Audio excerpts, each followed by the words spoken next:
Thank you everyone for being here. Before we dive in, I just want to do a quick intro to our presenter here, Nina. Nina, first of all, thank you so much for doing this today. Really looking forward to the topic.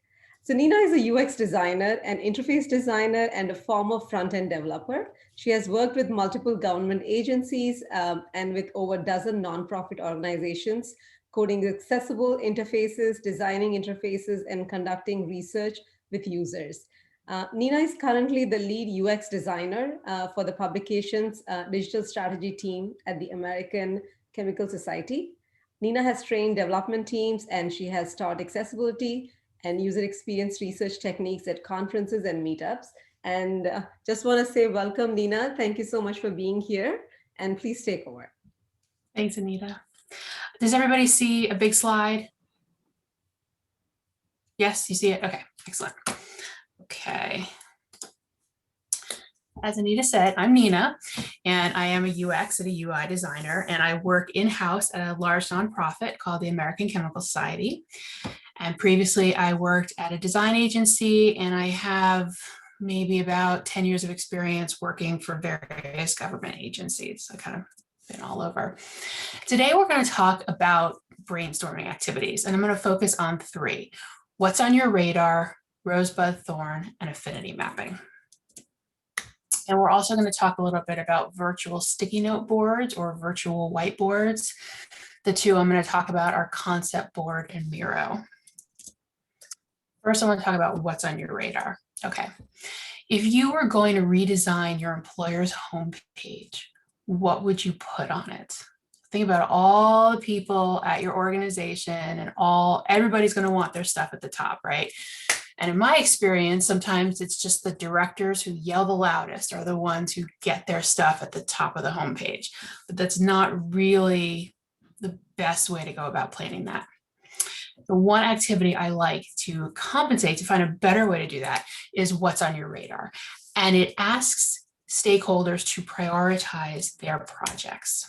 And here's an example. So this is actually from a design thinking website. This is, and I can put the link in the chat. This is their example, not mine, but I love it. And it's a what's on your radar activity for planning Thanksgiving dinner. And what you do is you put the most critical projects or the most critical elements of what you're talking about in the center of your radar. And then as you veer out on your radar, you put the less important things. And then you create either quadrants or different areas usually for different teams in your organization. But for purposes of this example, they used mains, like main dishes, sides, dessert, and carbs. But when I do this, it's usually I have the marketing team giving their info over here, and the sales team and the technical team and the publications team, they're all going to put in their input and they all do this together. So with this Thanksgiving example, the most critical main dish people decided was turkey. You have to have turkey. And then when it came to sides, they decided the most important side was mashed potatoes. Yams are important too, but they're not quite as important as mashed potatoes, and so on and so forth. And so when you do this kind of activity, it's fun. Everybody's doing it. You're doing it on Miro or concept board, or you could do it in real life if we ever return to that. And everybody is working at once. And when you have all the directors, the key directors doing this at once, it keeps people accountable. It keeps people from, it keeps people from putting all of their stuff right in the middle, because that's what sometimes people tend to do. And so both concept board and Miro have templates for what's on your radar. And I am going to stop sharing that for a minute. Oh, so this is the link, by the way, if you want to get your own radar. I will put that in the chat here. Oops. I'm putting it in the chat right now. So that way you can get your own radar from this design thinking website. But both concept board and Miro have templates for that. So I just went ahead and put in a template from concept board, which is what I use. And if you were going to do that, you would just go here to plus, you insert, and you can insert a template. And I chose what's on your radar. There's a whole bunch of them here. I'm going to talk about a few of them here. And that's how it works. And then everyone gets a virtual sticky note that you would just double click on, and you would put the team name, like marketing, and then you would give everybody a link, and you would ask them to put, their big project here. And so it gives you a really nice visual. Okay. All right. Do we have any questions about that before I move on? Okay. Think about your last design presentation.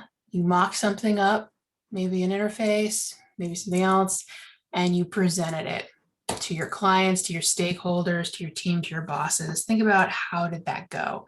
In my experience, for years, I would just design something, mock it up, have a meeting with clients, unveil it, show it to them, and then people would just give me feedback. And over the Zoom world, it's kind of just the loudest person in the room, just randomly giving you feedback about different parts of it.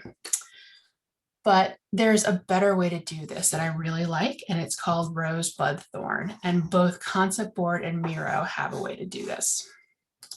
Rosebudthorne is an activity where you put your design on your virtual whiteboard like this, and then you go through stages where you ask people, you ask your clients, okay, I want you to tell me about all the things that you liked, all the parts that you liked. And so you ask them to grab a rose and to stick a rose, which is a like or a compliment. And you always have to send that to the back, which I completely forgot. I do that like every time. So you want to always arrange and put these in the front. So you ask them to bring the roses there, and you ask them, okay, to say, I really liked this because, and to say what they like about certain things. And so that way you end up with a lot of likes on different parts of your design.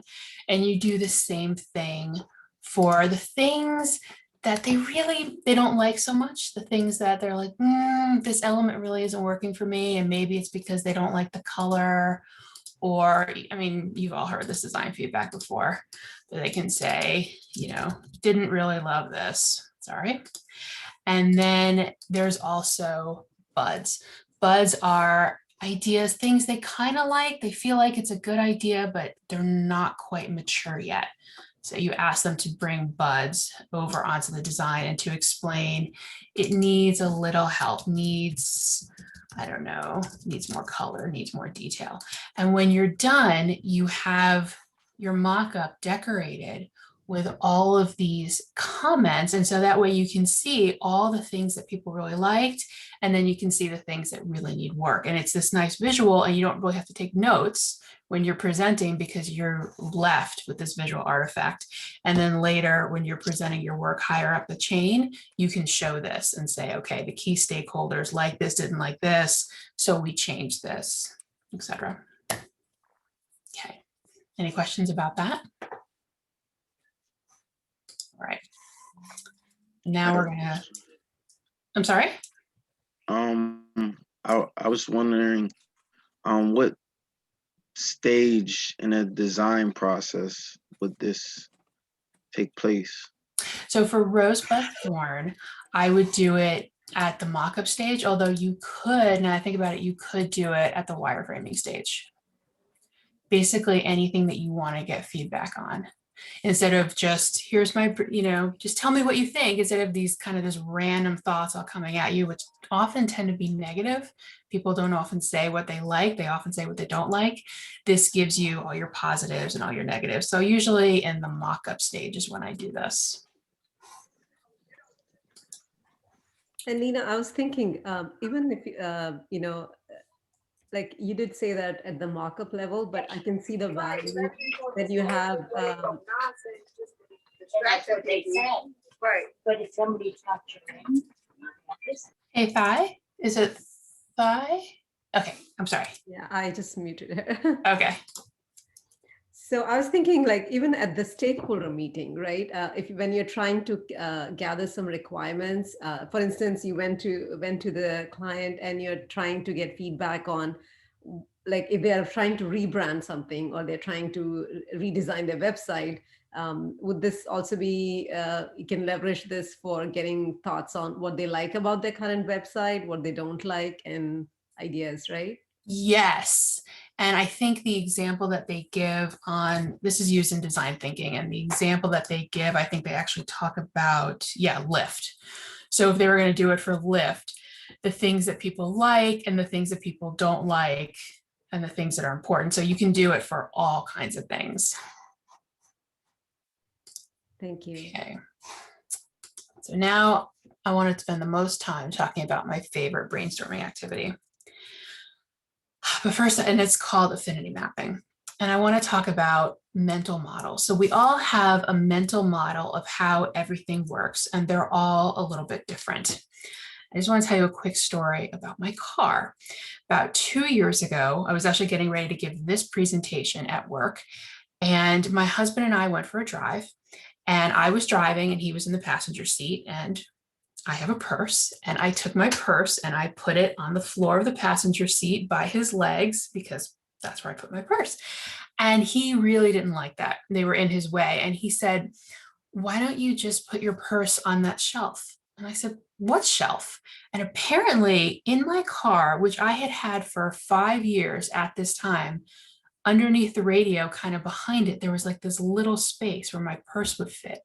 And after 5 years of driving, I had never noticed it. And even if I had noticed it, I don't think it would have occurred to me that I could have put my purse there. And ever since that day, I have put my purse there.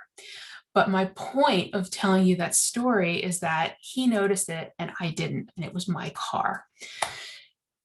So we all have different models of how things work. And there was a study done, it was a psychology study. It was done in the 1990s.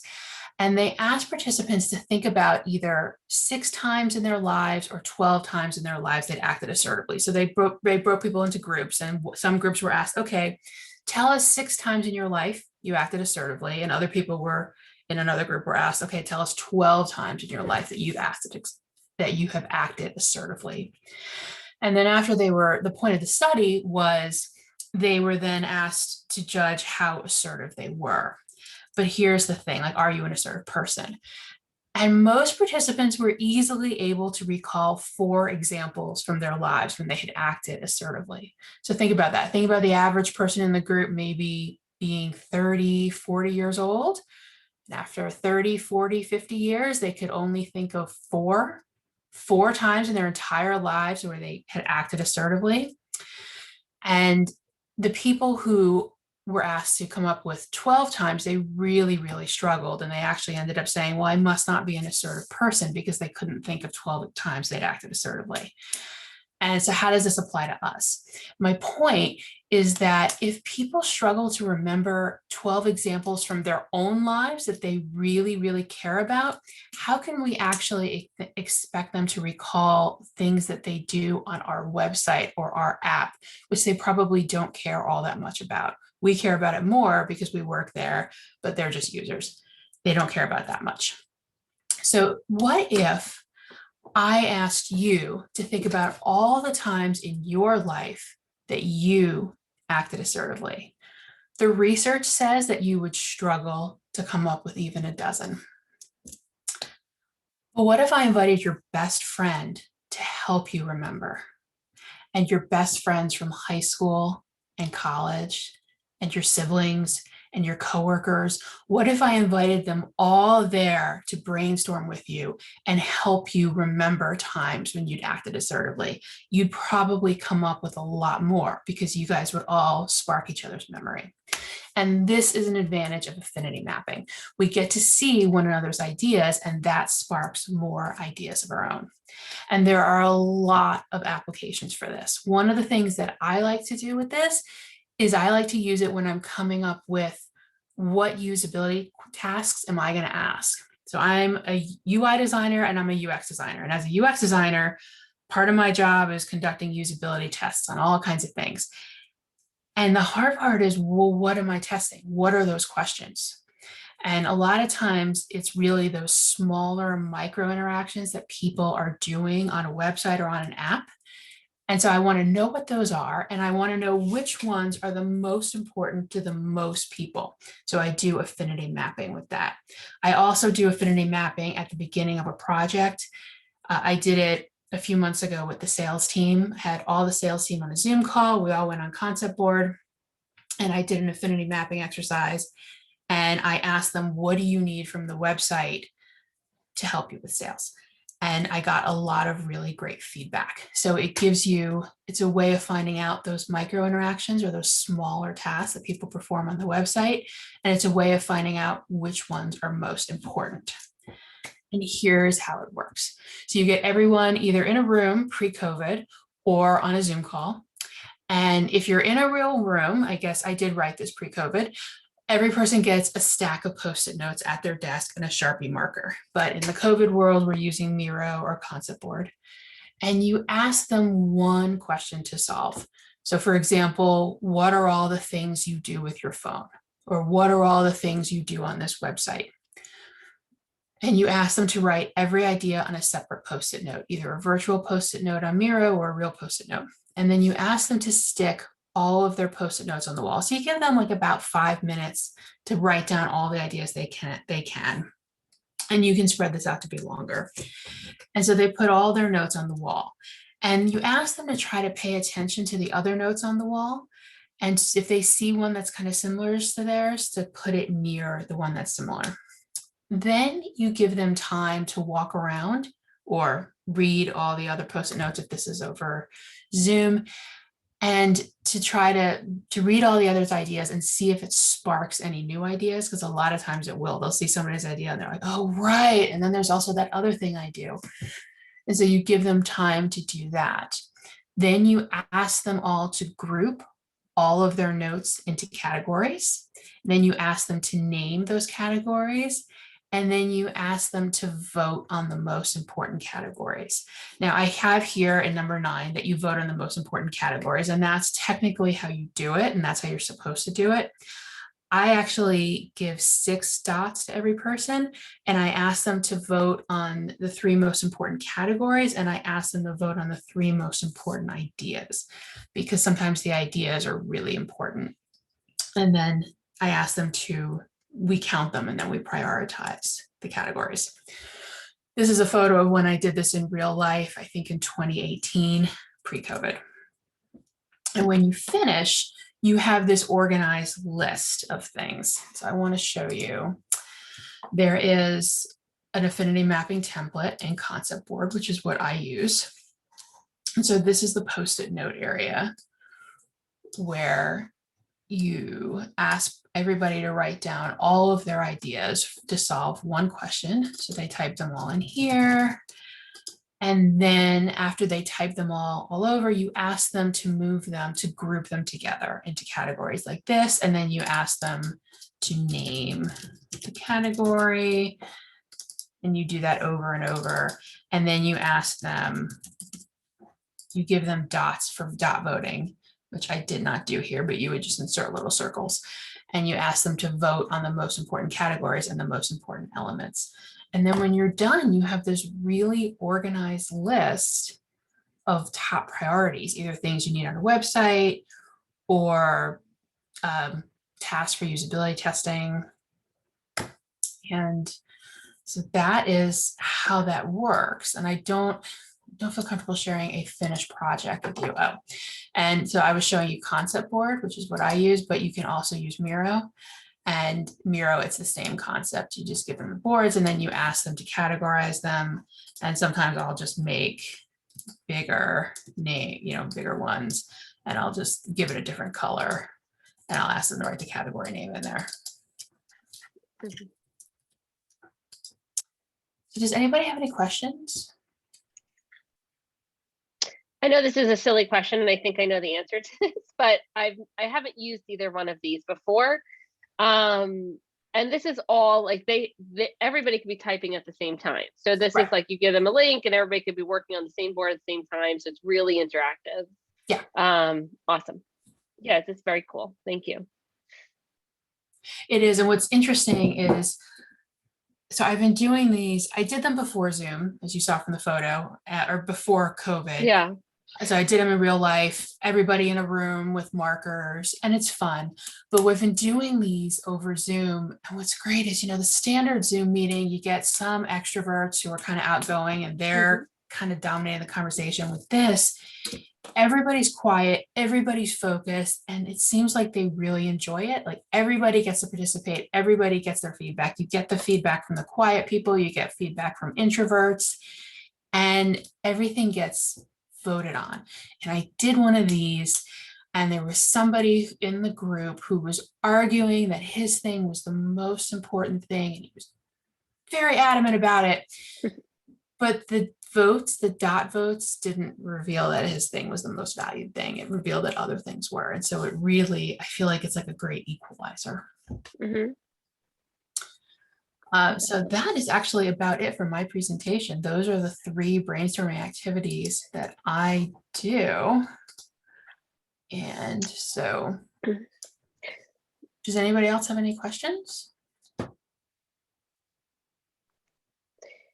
When you get this information, how do you report it back? Is it just like the next mock-up that you do, and then you just say, okay, remember, this is what we said, and then so here's the outcome of this, or is there another stage in between? So what I do is usually, so if I'm doing Rosebudthorne, I've presented my first mock-up, I've gotten a lot of feedback on it, or I presented another team member's mock-up and I'm leading this discussion and we've gotten feedback on it.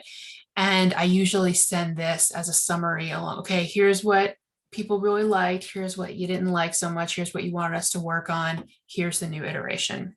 And if I were to do this before, so I've done this before, website design, when I present the design, I show, okay, oh, and I do turn this into a spreadsheet, which I probably should have shown, but I do show, okay, this is what everybody came up with. I put it into Google Sheets, and these were the top priorities that everyone agreed on. So therefore, most people thought this thing was the most important. So this is in the hero. And this thing was next most important, and this is the next cake layer down and down and down. And it's also good for later in the project when you're presenting to senior leadership, you then have these artifacts for your slides. Yeah, great. And I know I only took half an hour, so if you have any UX questions, I could answer those. Been doing this a long time. I had another question. I wasn't familiar with these tools, so thank you for introducing us to them. Are they free? I work with a nonprofit on a shoestring or zero budget, so just kind of wondering also if we have like a team of like 20 volunteers, how many people can use these? So I am right now with Miro, I am using the free version. I just have a free account. And the way it works with their free version is you're allowed to have 3 boards. So I would imagine you would have to delete a board when you were done with it to always have 3. And you can invite people to edit. And I was really tempted to invite you guys like to edit a board. But the weird thing about at least Miro is that when you invite people with the free account, they become part of your team. So all of you would then become part of my team. And so I was like, okay, that seemed kind of complicated. But if you're actually at a company and you're using your company email address or a nonprofit, it probably makes sense. With Concept Board, I started with the free trial. So I don't think they have I don't know if they have a free version. I don't remember. I started with the free trial and then I ended up doing, I think it's $72 for the year. So not too expensive. And then with them, I think I've had 20 people working on these at once. I don't know how many people you can have for Miro working on it once. Miro free account. Here we go.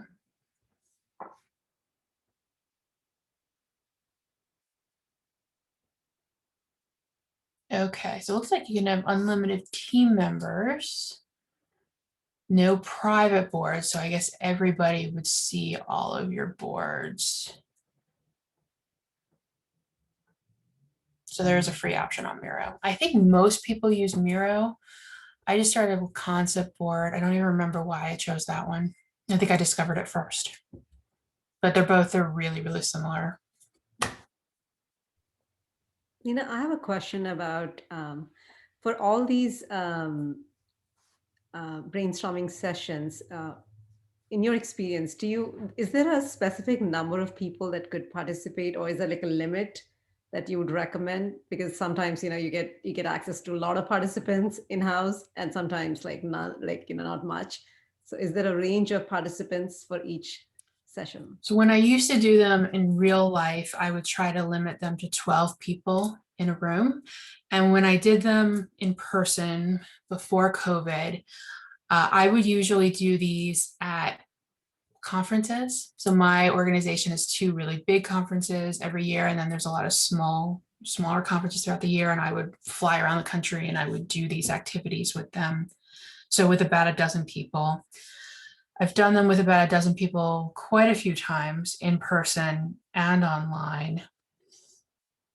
I think the biggest one I had was 20. I don't think I'd want to do more than that. But I should say that affinity mapping is based on the KJ method. And the KJ method, it's very similar to what I described, except it's longer, and you do it over a much longer period of time. So you do it over days or weeks.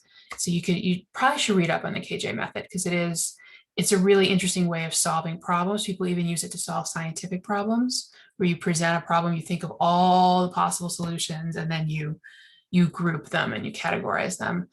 And that I could imagine doing with more people if you're doing it over a longer amount of time. Great, thank you. And have you ever done like one session and then felt the need to repeat it again? Because were you happy with the I did findings? have one a few months ago where the team was not happy with the findings. It was really interesting. Or some people in the team, I guess they didn't like how egalitarian it was, and they wanted to refine it. And so I had to make another copy of the affinity map, and then they refined it further. So that did happen once. But did that show any variation, or was it consistent with what you found in the first place? It was actually kind of different because two people were working on it from the group. So, yeah, I haven't, other than that, I haven't done it once. I'm sorry, Matthew. Oh, I had a question. I didn't mean to interrupt if I interrupted. But okay. My question was, in your experience, how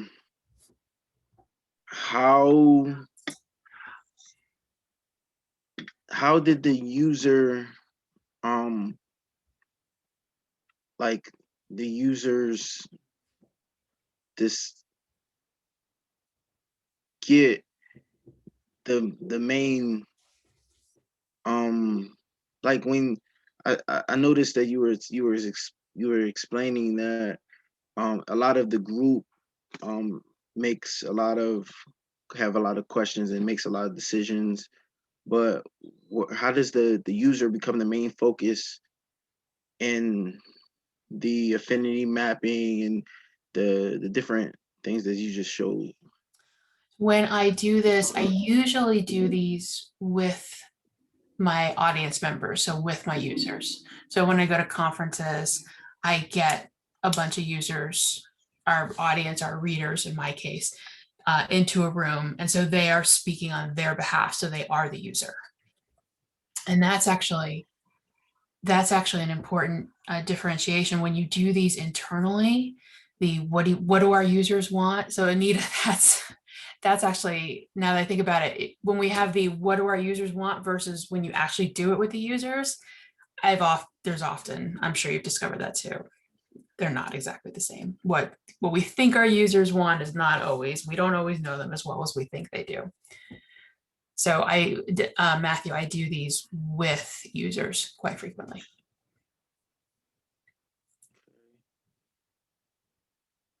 I have another question. You say you do them with users, and sometimes sometimes that you do it with like coworkers and things like that, and how do you differentiate? Yeah, So I feel like as a UX designer, there's two things we always have to be thinking about. One, there's the user needs, but two, there's the business needs. And so when you do these in-house or with coworkers or with your clients, you're really focused on the business needs. You're asking your sales team, what do you need this website or this app to do for you? Why do we have this? Or what is it you need people to see? So that and we're always balancing that, because the reality is, and I feel like a lot of more junior UX people don't really understand this. In UX classes, they always tell us about how important the user is and how important usability is. And yes, that is absolutely critical, of course. But businesses are hiring us for a reason, and we have to be thinking about the business needs. How is this company, why is it here, and how are we going to help the business? And so doing these internally is really good for prioritizing business needs. And it's something that we always have to be thinking about, is user and business, and how do we balance them? Sonia, I saw you nodding your head when I said that. You work for a nonprofit, you understand, you agree?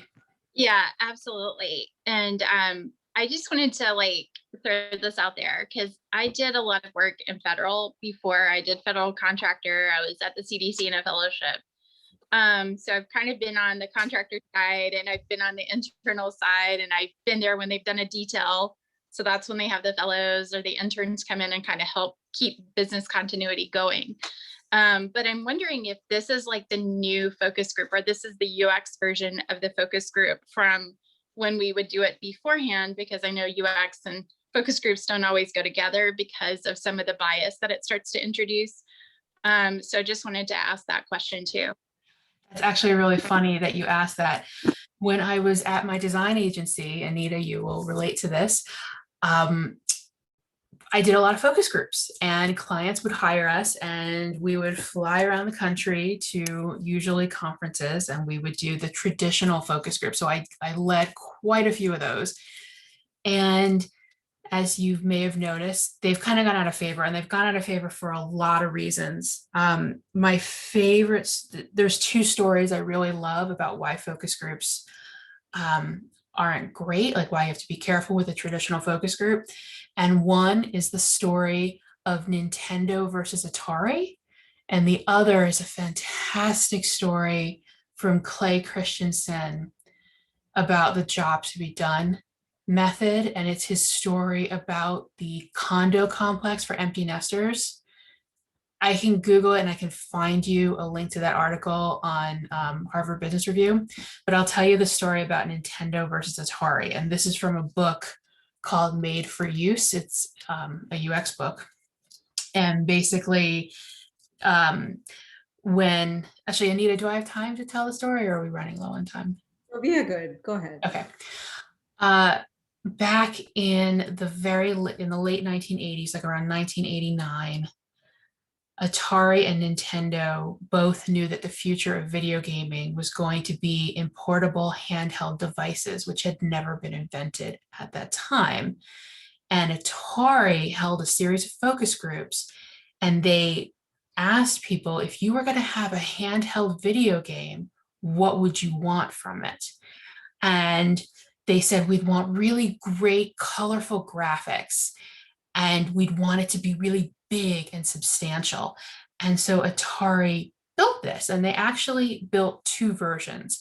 They had to invent the technology to build a color graphics in a portable device. Now, if you remember the Nintendo Game Boy, when it first came out, it was black graphics on a gray background. It was not full color at all. But Atari invented their version called the Lynx, which was full color. And they had two versions. They had a kind of big version, and they had like a super really big version. And they showed them to the focus groups and said, what do you like better? And the focus group said, we like the big one because we feel like we're getting our money's worth. And that's what Atari built, and they went to market. And I bet, show of hands, how many people here have heard of a Game Boy? Show of hands, like you've heard of it, you know what a Game Boy is. How many of your families had a Game Boy? Okay. How many of you had an Atari Lynx? How many of you had heard of it before I mentioned it today? Oh, Anita had, okay. So the Atari Lynx, it did not do well. And so this is like an example of why you have to be careful with focus groups. Specifically, you have to be very careful about asking people, what would you want? Because we don't know what we want.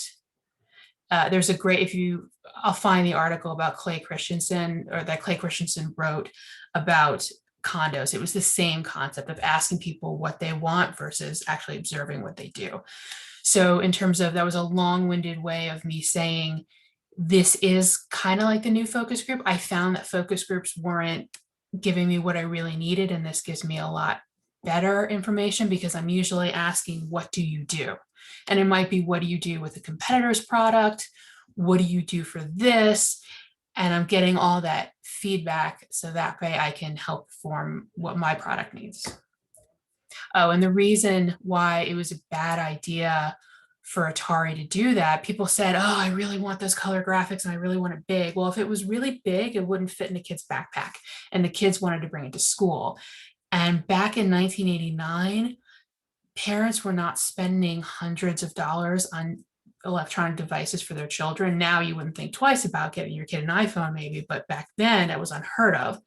So when they were actually doing their holiday shopping and their birthday shopping, they wanted something inexpensive. And when you look at an inexpensive black and white Game Boy versus this very expensive color Atari, most people chose the inexpensive Game Boy.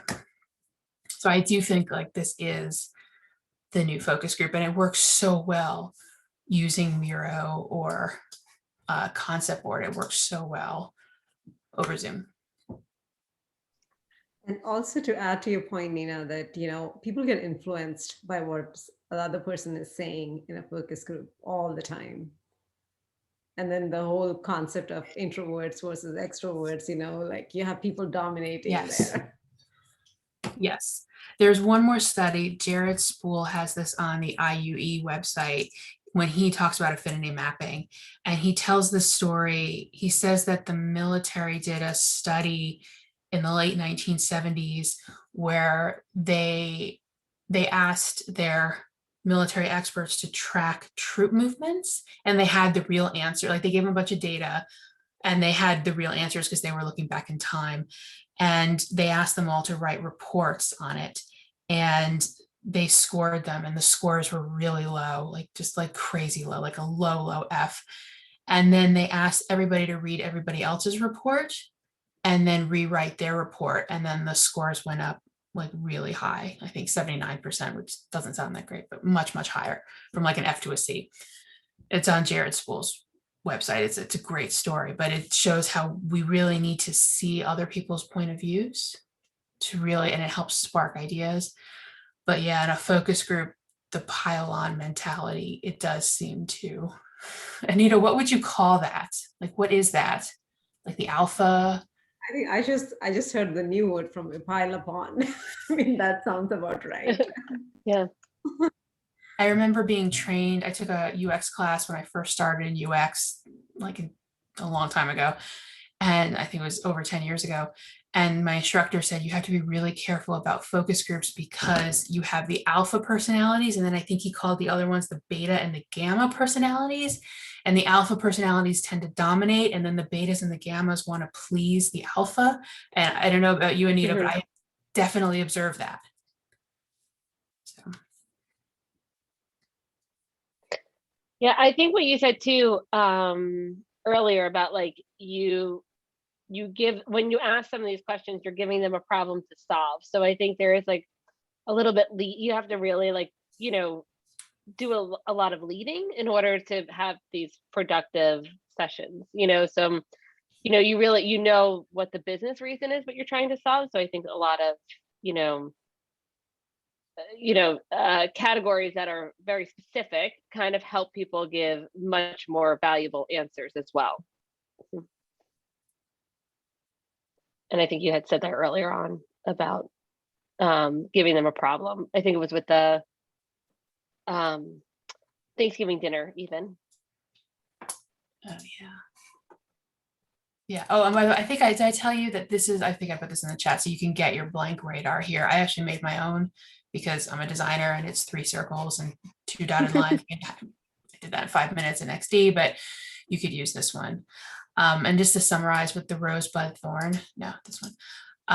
I love that when I show a mock-up and I do Rosebud Thorn, I end up with so many roses, you know, so many things that people liked and so many things that they kind of liked, and with the ideas to help them, you know, to help it mature. And then you do end up with the things that people didn't like, but it's better than when you just put it up in Envision and you just get, I feel like when I would put things up in Envision, we'd have to remind the clients, please type comments. And then the day before comments would due, that's like, we'd send a final reminder, and that's when they would look at it for a minute and they'd give us a few comments, but then they'd come on later in the process. And with Rosebud Thorn, they're spending 40 minutes really, you know, they're spending 5 minutes only looking at all the things they like. And there's this concept of, okay, I need to add more, I need to add more. And it's just, it's forcing the clients to do what you need them to do to give you that feedback that you need. I just feel like it's much better than the big unveiling and with just a couple of random thoughts being shouted out for 30 minutes. So Nina, I've never used it. I'm definitely thinking about doing it for my like the prototype that I'm going to share soon at work. So would you have like one design or one design on top and then like multiple boards for individual screens? When I've done it, I've had 2 side by side where I've had them, so I will show version 1 and version 2 on the same, so I would have just them both be here. So like here and here, and then I'd say, okay, add all the things you like to both. That's how I've done it. I don't know if that's the best idea. Anita, if you experiment, I'd be curious. I have actually multiple, it's a flow of an experience. It's still a conceptual design. So I'm thinking, you know, because once you get everyone started, they'll probably like go on like, I don't know about this, I don't know about that. I mean, I would love to have those captured instead of me trying to take running notes. And I love, yeah, you don't have to take notes when you're done because you have all the notes that everybody's typed. Right. So. And then I really like the idea of the bud because, you know, you always see that and you feel like people don't really have a nice way to express. They would say like, this could be developed, you know, even that's fine. I mean, they don't have to explain anything. They could just say like this particular carousel or this particular component in this design could be like, could be built upon. Yeah, I like this so much better than just leaving it in Vision or XD. And yeah. I recommend it. Nina, I had a couple of questions. One, is this a timed activity always, or do you, like, how do you work this one? When I do affinity mapping, I usually, at least when I've been doing it over Zoom, I've been giving them 3 minutes and then I see if they need more time. So I give them 3 minutes to come up with ideas. And then I give them like another 5 minutes to read everybody's ideas and then 3 minutes to write more. And then I give them about 5 minutes to group all the ideas and then like 3 minutes to vote on all the ideas. For Rosebud Thorn, I think about 5 minutes for each, actually probably, 3 to 5 minutes for each thing, like 3 to 5 minutes to give all the roses. But I do it like first we're doing all the roses. We're only thinking about things we like. Then I actually do bud. So this is I just threw in the template really quickly, but when I do it, I do rose, then bud, then thorn. For some reason, concept board puts thorns next. So then buds, all the things that you kind of like, but they're not quite mature, they're not quite working, and then all the thorns. So 3 to 5 minutes for each. And then I ask questions because some of the comments I won't understand, they might be kind of vague, or I ask, what did you mean? You don't like the color? What kind of color were you thinking of? You know, questions. Right. Yeah, and the other question, sorry, thank you for that. That really clarified things. With affinity mapping, I have done it a couple of times and I've always had the hardest time actually putting things into categories, which may be similar, but then they're not really. So how much of detail do you really end up losing? And is there a set way in which you can evaluate that, okay, this is worth combining together to make a bigger category, or do you keep that up the lower level where everybody can see almost all the categories. So how do you prioritize? So I make them categorize it. And if I were to run out of time, I would just reschedule a follow-up meeting, which is technically like for the original KJ method, that's technically what you're supposed to do. You're supposed to do it. KJ method. I can get you. Oh, I just saw it. Just saw it. Method. There it is. So I'm going to put this in the chat. This is the actual original. So the affinity mapping is based on the KJ method, which is done. It's done over a longer period of time. So you guys should definitely read this. So I make my audience categorize it. And if we, assuming that they worked where I work or they were clients, if we didn't have time, I would probably do a second follow-up meeting and have them do it. The only reason I wouldn't would be if it was like a focus group at a conference with real users, and then I couldn't. But I want them to do it. I don't want to be categorizing it. I want them to do it. Okay, makes sense. Thank you. So I think so how do you define KJ method? What exactly does it? Back up here. It's so the KJ method, the man who invented it, he spent 15 years perfecting it. Mm-hmm. This is a really great article about how he did that. So you basically, it's to solve problems, and it's been used to solve business problems. It's been used to solve scientific problems. I'm trying to think of a famous one. I can't think of a famous one right now. But I'm pretty sure they would do it over several days or weeks, and then they would come back and they would refine. So there's that graph, where was it? There was a graphic here of a W here, where they talk about the steps that they take and then them like going back and like refining it a lot. So I feel like affinity mapping is kind of like the quick and dirty version that we do in an hour and a half. Thank you.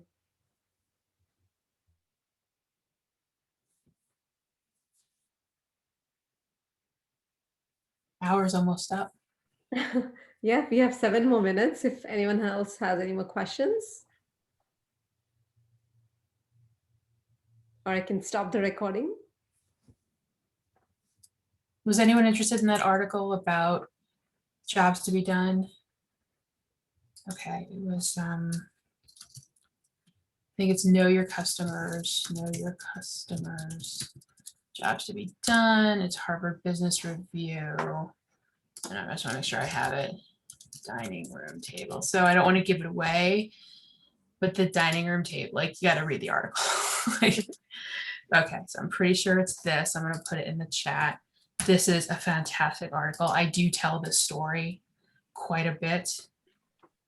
You guys should read this and tell this at work. It is such a good story. Yeah.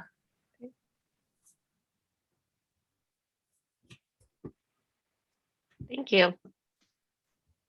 Well, Nina, I just want to thank you so much.